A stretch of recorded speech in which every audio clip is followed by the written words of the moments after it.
ജസ്വിൻ ഇതുപോലൊരു വിജയത്തിന് മുന്നിൽ അല്ലെങ്കിൽ ഇതുപോലൊരു വിജയം നേടാൻ വേണ്ടിയിട്ട് ഒരുപാട് കാര്യങ്ങൾ മാറ്റി വെച്ചിട്ടുണ്ടാവും അല്ലേ? ഒരുപാട് ആഗ്രഹങ്ങൾ കാണും. ഇതിനൊപ്പം കൊണ്ടുപോകാൻ ആഗ്രഹിച്ച കുറച്ച് കാര്യങ്ങളുണ്ടാവും. അതെന്തൊക്കെയാണ്? ഇതിന് എൻട്രൻസിന് ചേരുന്നതിന് മുമ്പ് ഞാൻ കുറെ എക്സ്ട്രാ കരിക്കുലർ ഒക്കെ ചെയ്യാറുണ്ടായിരുന്നു. സ്കൂളിൽ നിന്ന് പലതിനും ഒക്കെ എക്സ്ട്രാ കരിക്കുലർ ആയിട്ടും പിന്നെ ശാസ്ത്രോത്സവത്തിനൊക്കെ ഞാൻ പല ഐറ്റംസിന് പങ്കെടുത്തിട്ടുണ്ടായിരുന്നു. പിന്നെ ഈ മ്യൂസിക് കീബോർഡും പിന്നെ ചെസ്സിനും ഒക്കെ പോകാറൊക്കെ ഉണ്ടായിരുന്നു. പിന്നെ പുറത്തിറങ്ങി കുറച്ച് ബേർഡ് വാച്ചിങ് പോലത്തെ പരിപാടികളൊക്കെ ഉണ്ടായിരുന്നു. പിന്നെ അങ്ങോട്ട് ചെന്നപ്പോൾ ഇതിലൊക്കെ ഒരു കുറച്ചൊന്ന് കുറയ്ക്കുകയും ചിലത് മൊത്തത്തിൽ നിർത്തിവെക്കുകയൊക്കെ ചെയ്യേണ്ടി വന്നു. അപ്പം ഇനി പഠിക്കാൻ വരുന്ന കുട്ടികൾക്ക് അല്ലെങ്കിൽ ബ്രില്യൻറ്റിൽ ഇനി ചേർന്ന കുട്ടികൾക്ക് ഒരു റാങ്ക് ഹോൾഡർ എന്ന രീതിയിൽ ജസ്വിന് പങ്കുവെക്കാനുള്ള ഒരു ഷെഡ്യൂൾ അല്ലെങ്കിൽ അവരെങ്ങനെ പഠിക്കണം എന്ന ഒരു രീതി ഷെയർ ചെയ്യാവോ? ഇതിനകത്ത് ഇമ്പോർട്ടൻ്റ് ആയൊരു കാര്യം എന്ന് പറയുന്നത് ഇത് എളുപ്പമാകാൻ പോകുന്നില്ല. ഇപ്പോൾ പലതും മാറ്റി വെച്ച് ഒക്കെ പഠിക്കേണ്ടി വരും.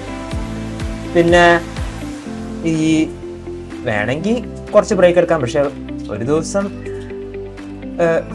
അരമണിക്കൂറൊക്കെ സ്വന്തമായിട്ട് വെറുതെ ഇരിക്കുന്ന ബ്രേക്കൊക്കെ എടുക്കാൻ പാടുള്ളൂ ശരിക്കും പറഞ്ഞാൽ. എന്ന് വെച്ചാൽ ഒന്നും ചെയ്യാത്തുള്ള അങ്ങനത്തെ ടൈപ്പൊക്കെ. അല്ലെങ്കിൽ പിന്നെ ബാക്കി ഉള്ള ടൈം മൊത്തം പറ്റുന്നത്രയും പഠിക്കാൻ നോക്കണം. പിന്നെ സ്കൂൾ വിട്ടെന്ന് കഴിയുമ്പോൾ അന്ന് പഠിച്ച സാധനങ്ങളുടെ ഡെയിലി ടോപ്പിക് എന്തായാലും നോക്കണം. പിന്നെ ബ്രില്യൻറ്റിന്റെ ടീച്ചേഴ്സോ ഇല്ലേ ബ്രില്യൻറ്റ് പറയുന്ന എക്സസൈസസ് ഒക്കെ ഉണ്ടാവും വർക്ക് ബുക്കിലൊക്കെ. അതൊക്കെ എന്തായാലും ചെയ്യണം. അത് വളരെ നല്ലതാണ്. പല റേഞ്ചിലുള്ള ക്വസ്റ്റ്യൻ ഒക്കെ അതിൻ്റെ അകത്ത് കിട്ടും. അതൊക്കെ കറക്റ്റായിട്ട് ചെയ്യണം. പിന്നെ സംശയമുള്ളതൊക്കെ ചോദിച്ച് ക്ലിയർ ചെയ്യണം. അതുമാത്രമല്ല സ്കൂളിൽ പഠിക്കുന്നതും അന്ന് തന്നെ എല്ലാം പഠിക്കണം. പിന്നെ ഈ ഫിസിക്സ്, കെമിസ്ട്രി, മാത്സ്, ബയോളജി അത് നീറ്റ് IIT-ക്കാരെ അവര് സ്കൂളിൽ പഠിക്കുന്നതും ബ്രില്യൻറ്റിൽ പഠിക്കുന്നതും സെയിം ആയതുകൊണ്ട് പിന്നെ അതിന് സെപ്പറേറ്റ് ആയിട്ട് കൊടുക്കണം. പക്ഷെ അല്ലാത്ത സ്കൂൾ സബ്ജക്ട്സിന് കുറച്ചൊരു ടൈം കൊടുക്കണം. വലുതായിട്ടൊന്നും വേണ്ട, അവർ പഠിപ്പിച്ച് ജസ്റ്റ് ഒന്ന് വായിച്ചിടാം.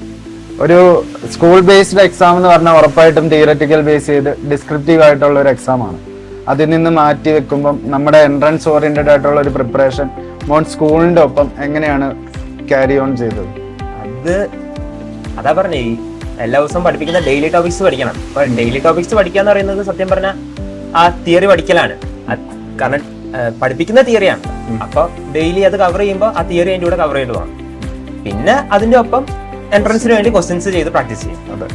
അപ്പം ഇനി വരുന്ന കുട്ടികൾ കൂടുതൽ തിയറി പഠിച്ച, അതായത് അതിന്റെ തിയറിയോടൊപ്പം കൂടെ കൂടുതൽ ക്വസ്റ്റ്യൻസ് ചെയ്യണമെന്നാണ് ജസ്വിന്റെ സജഷൻ. തിയറി പഠിക്കണം എന്തായാലും. എല്ലാ ദിവസവും തിയറി കറക്റ്റായിട്ട് പഠിക്കണം. പിന്നെ ഈ ചില സബ്ജക്ട്സിന് മാത്സ് ഒക്കെ പോലുള്ള സബ്ജക്ട്സിന് തിയറി വീണ്ടും വീണ്ടും പഠിക്കേണ്ട ആവശ്യം. അതാണ് അതിന്റെ കാര്യം. ഈ തിയറി ഒരു തവണയെങ്കിലും എല്ലാം പഠിക്കണം. പഠിപ്പിക്കുന്ന ദിവസം എന്തായാലും പഠിക്കണം. പക്ഷെ ചിലതിന് പിന്നെ അത് ക്വസ്റ്റ്യൻ ചെയ്ത് പെർഫെക്റ്റ് ചെയ്തെടുത്താൽ മതി. പിന്നെ കെമിസ്ട്രിയിൽ ഉള്ള ചില ഭാഗങ്ങളൊക്കെ വീണ്ടും വീണ്ടും ഒന്ന് വായിച്ച് തറവാക്കുകയോ ബൈഹാർട്ട് ചെയ്യുകയൊക്കെ ചെയ്യണം. അങ്ങനെ അത് സബ്ജക്റ്റിനനുസരിച്ച് ടോപ്പിക്കിനനുസരിച്ചും അതിനനുസരിച്ച് അഡാപ്റ്റ് ചെയ്തുകൊണ്ട് ഇത് മാറ്റേണ്ടത്. മൊത്തത്തിൽ അങ്ങനെ ഒരു കംപ്ലീറ്റ് എല്ലാത്തിനും വർക്ക് ചെയ്യുന്ന ഒരു മെത്തേഡില്ല. മാത്സിന് വേറെ രീതിയുണ്ട്, കെമിസ്ട്രിക്ക് വേറെയുണ്ട്, ഫിസിക്സിനും ഉണ്ട്. ജസ്വിന്റെ പേരൻസിനെ കുറിച്ച് പറയുകയാണെങ്കിൽ അച്ഛനൊരു മാത്സ് അധ്യാപകനാണ്, അതുപോലെ തന്നെ അമ്മ ബയോളജി അധ്യാപികയാണ്. അപ്പം അത് എത്രത്തോളം ഇൻഫ്ലുവൻസ് ചെയ്തു, അല്ലെങ്കിൽ അതുകൊണ്ടൊക്കെയാണോ ബ്രില്യൻറ്റിലോട്ട് എത്താനുള്ള കാരണം എന്തായിരുന്നു? എൻ്റെ ജീവിതത്തിൽ ഉള്ള എല്ലാ മൊമെന്റ്സും ഇങ്ങനെ കൂടുതലും ഒരു സയൻസ് ടൈപ്പ് രീതിയിലോട്ട് തന്നെയായിരുന്നു പോയിക്കൊണ്ടിരുന്നത്. പേരൻസിന്റെ ഇൻഫ്ലുവൻസ് ഉണ്ട്. അവര് കൂടുതലും ആ രീതിയിലാണ് സ്റ്റിയർ ചെയ്യുക. പിന്നെ പണ്ട് തൊട്ടേ വായിച്ചുകൊണ്ടിരുന്ന ബുക്സ് ഒക്കെ പലതും എന്താ യുറീക്കൊക്കെ പോലത്തെ ആ ഒരു രീതിയിലുള്ള ബുക്കൊക്കെ പലതും തരുമായിരുന്നു, വായിക്കാൻ തരുമായിരുന്നു. അങ്ങനെ നോക്കുമ്പോൾ ഈ ഇൻഫ്ലുവൻസസ് കാരണവും കൂടിയാണ് ഞാൻ ഈ ഒരു പാത്തിലോട്ട് വന്നിരിക്കുന്നത്. ഇല്ലെങ്കിൽ ചിലപ്പോൾ ഞാൻ വേറെ വല്ല പാത്തിലോട്ടും ചിലപ്പോൾ പോയെന്നിരിക്കും. ഈ സയൻസിലോട്ടുള്ള ആഗ്രഹങ്ങൾ മോന് കുഞ്ഞിലെ തൊട്ട് അങ്ങനെ തന്നെ സയൻസ് എയിം ചെയ്താണോ, അതോ പിന്നീട് ഒരു +2 +1 +2 ഒക്കെ ആയി എൻട്രൻസ് ഫീൽഡിലോട്ട് വന്നു കഴിഞ്ഞിട്ടാണോ ഈ ഒരു ആഗ്രഹം വന്നത്?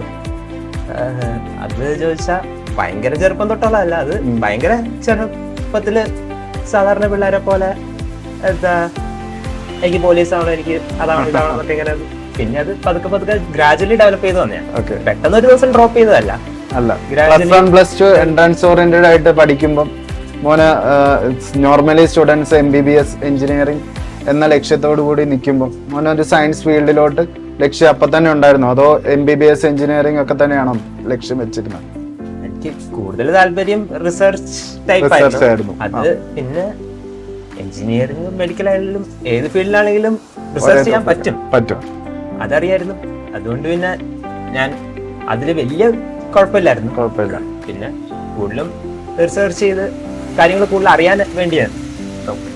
ഓക്കെ, ഇതിന്റെ എൻട്രൻസ് ലെവൽ ഓഫ് പ്രിപ്പറേഷനെ കുറിച്ച് സംസാരിക്കുകയാണെങ്കിൽ മോന് ഇപ്പൊ JEE നീറ്റ് നമുക്കറിയാം, മാത്സും ബയോളജി സെപ്പറേറ്റ് ആയിട്ട് 2 സബ്ജക്റ്റുകളാണ്.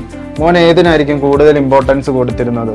അതായത് maths biology, physics chemistry common ആണ്, മാത്സും ബയോളജിയും മോൻ ഒരുപോലെ നോക്കിയിട്ടുണ്ടെന്ന് ഇപ്പൊ മനസ്സിലാവുന്നുണ്ട്. കാരണം റിസൾട്ട് വന്നപ്പോൾ JEE മെയിൻസിനും നല്ല റാങ്ക്, JEE അഡ്വാൻസിനും നല്ല റാങ്ക്, നീറ്റിനും നല്ല റാങ്ക്, അതുപോലെ തന്നെ ഐസറിനും 1ാം റാങ്ക് തന്നെ മേടിച്ചു.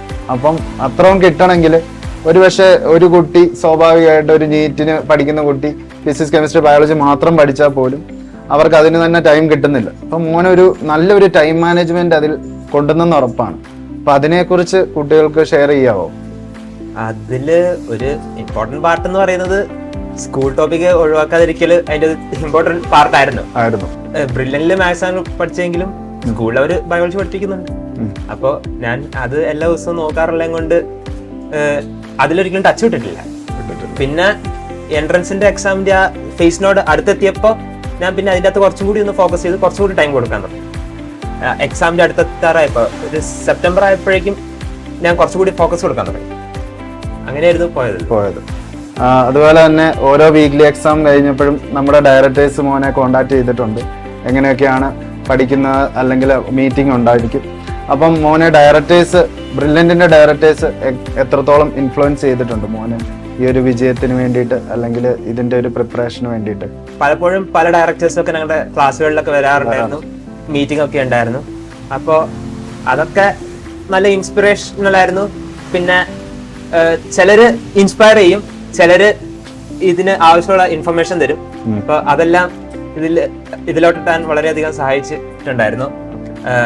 ആ മീറ്റിംഗ്സ് ഒക്കെ വളരെ ഇമ്പോർട്ടന്റ് ആയിരുന്നു.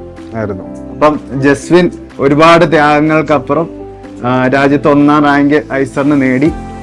അതുപോലെ തന്നെ JEE mains, NEET, JEE advanced എന്നീ ഒരു 12ാം ക്ലാസ് കഴിഞ്ഞ് കോമ്പറ്റീറ്റീവ് ആയിട്ട് ഏതൊക്കെ എക്സാം എഴുതാവോ അതിലെല്ലാം മികച്ച വിജയവും ഒപ്പം ഐസറിൽ 1ാം റാങ്ക് നേടി.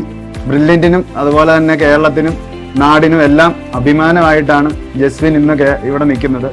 അപ്പം ജസ്വിന് ഒരു congratulations. Okay. Brilliant Study Center, India's #1 coaching center for NEET and JEE.